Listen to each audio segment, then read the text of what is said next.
Hello my friends, we have some of the news from the front lines. It seems like Ukraine expands the territorial gains in Pokrovsk-Dobropilya direction. For example, in Vladimirovka village, Ukraine pushed a little further by a few meters, but still it is an expansion of Ukrainian confirmed territorial gains. So Russia, by the way, tries to move somewhere in this place.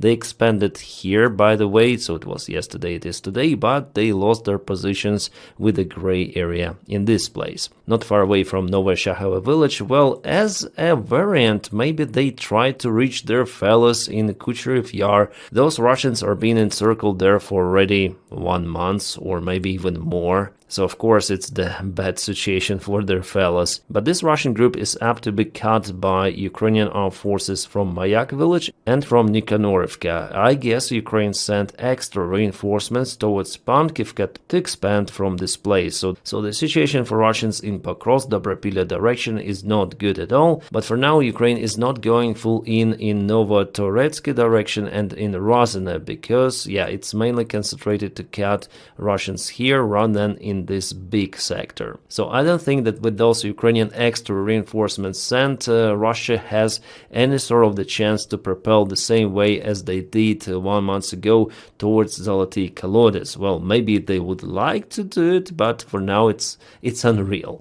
And actually, guys, I have an information that Russians try to regain control over Volodymyrovka, so they advanced using the motorcycle convoy. We have this image from the place geolocated. There are 3 of the Russian motorcyclists, but apparently something went absolutely wrong for them because Ukraine continued to use FPV drones. So Russian attempt here absolutely failed. They were not even able to reach Volodymyrovka, and were put it not far away from Pankivka, but Pankivka was already taken by Ukraine, liberated. So it's understandable with this part of the front line, Ukraine still keeps initiative. But now let's go to kind of the tricky situation for Ukrainian armed forces in Kupyansk city. I see that Russia already expanded the territorial gains over here in this bridgehead before Ukraine had the chance to cut Russians here. But now it's getting too wide for the counteroffensive operation. Well, you may say that Ukraine could have advanced from 2 of the directions, but here is the war obstacle, so it's not possible to attack from Sinkivka, let's say, just from one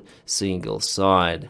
But Russians already expanded a lot. The good news that for the last 24 hours Russians didn't go deeper into the Kupyansk city, and Ukraine deployed kind of the capable forces out there, the 3rd Army Corps. Well, I don't have direct mates or friends in the 3rd Army Corps, but they publish videos on their Telegram channel, and I follow them. They publish up-to-date videos, so we may judge where they're located and what kind of the operations they do on the front lines. In some of the cases, especially if it is like this GoPro video, it is published with some of the delay, but drone images, they're out there right away. And the last ones were from the Kharkiv region, so they're definitely deployed in Kupyansk area.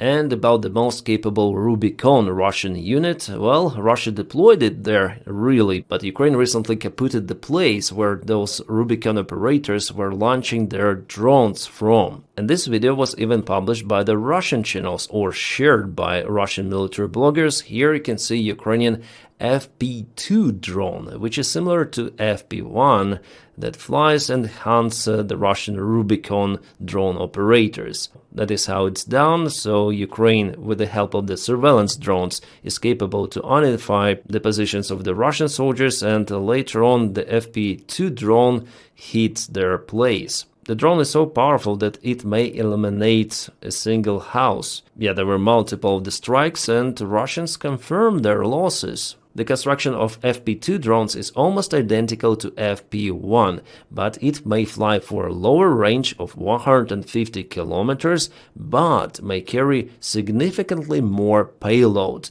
roughly 105-110 kilos. So my weight is 100, it may carry me easily delivering somewhere, but no, it's better to deliver some of the TNT to Russians. By the way, the company that makes those drones is Firepoint, the same that makes Flamingo missiles. Well, Russians say that it's the analog of their Shahid drone or Giran 2 modified version, where the drone operator receives the signal live and able to fly the drone very precisely, but I would say that in this case it's more like analog of the Russian Lancet. judging of how Ukraine is using those drones right on the front lines. So as you see, my friends, it's a drone war. Drones are fighting against the drones of the enemy, and Rubicon really suffers a lot there. And if we go south a bit towards Liman direction, you may see that Russia attacks here. So it was yesterday, it is today. Well, mainly there is no like significant change, just the gray area colored into red, yeah, just a little more expansion here towards Shadriholove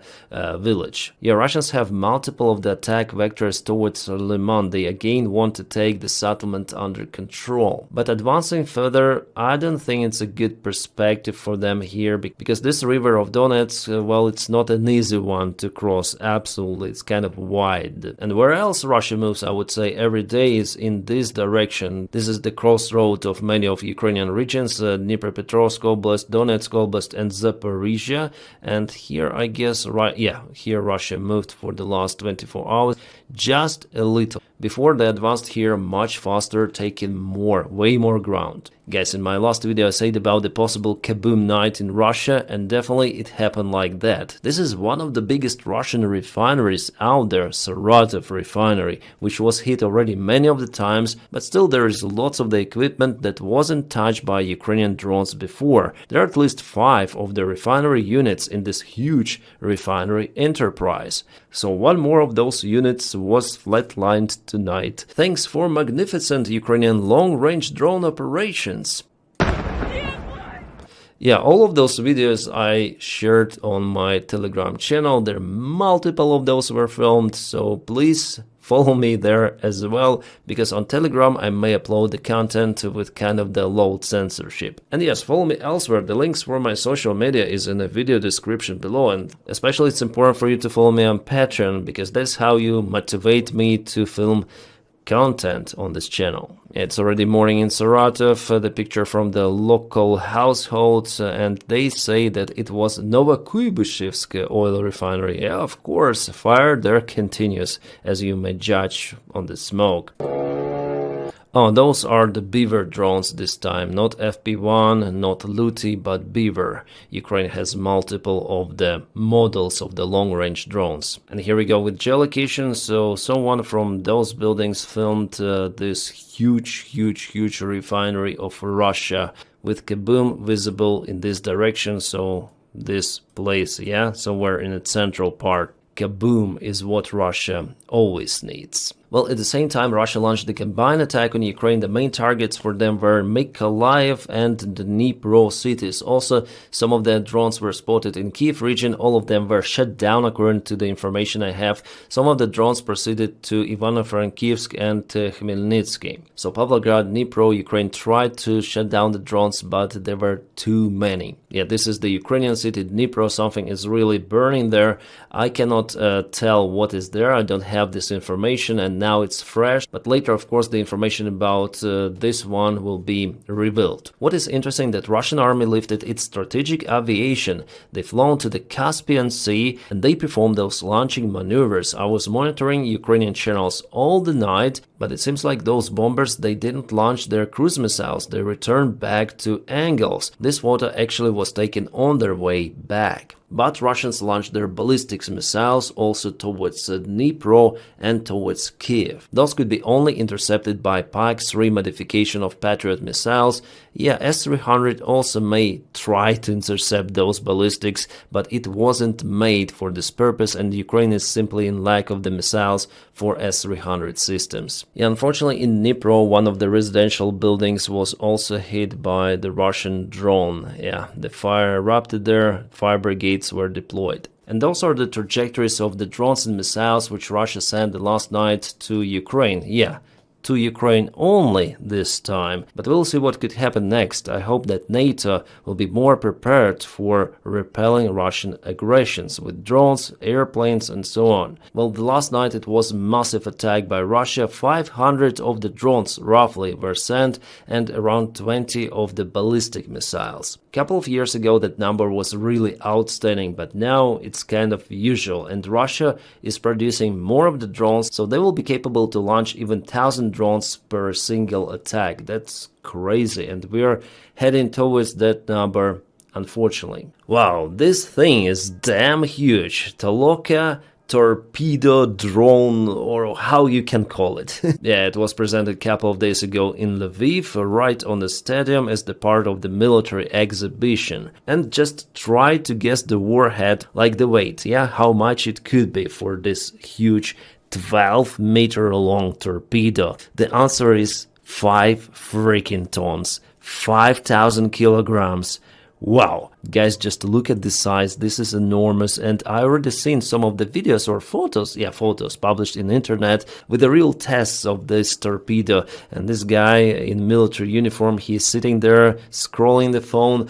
Well, he is probably aware that this missile is damn safe. Probably there was nothing inside by the time. Otherwise, if something goes wrong, this stadium entirely would be just flatlined, vanished, as it has never been built. This is probably the most powerful piece of the military gear Ukraine has ever made as a sovereign country. And half a year ago, I guess it was, then Ukraine launched some of the underwater drone to target the Kerch Bridge. So drone actually penetrated all of those defense measures of Russia and hit one of the pillars, causing damages to the road itself. Imagine this torpedo going there, 5 freaking tons. Of course, it's gonna be a significant damage to the bridge. It would be destroyed with 5 tons of TNT. No matter how strong those pillars are, they will not sustain this energy. 5 tons, it's too much for everything. An interesting video was shared by Ukrainians, and I found it on the Russian channels. You see M777 system somehow smoking.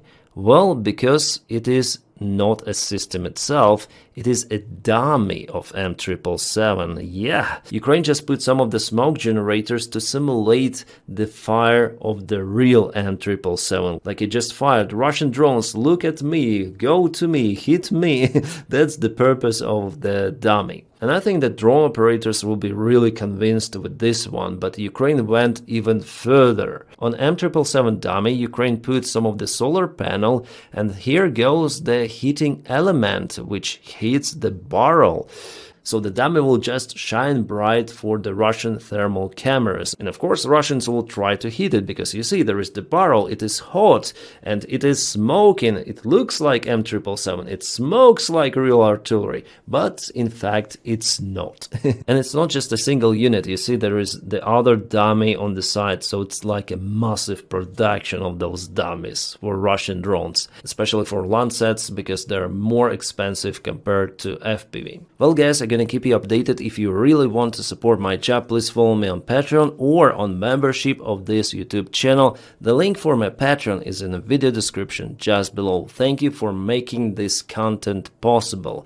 My friends, I wish you all a peaceful sky wherever you are, and have a great time.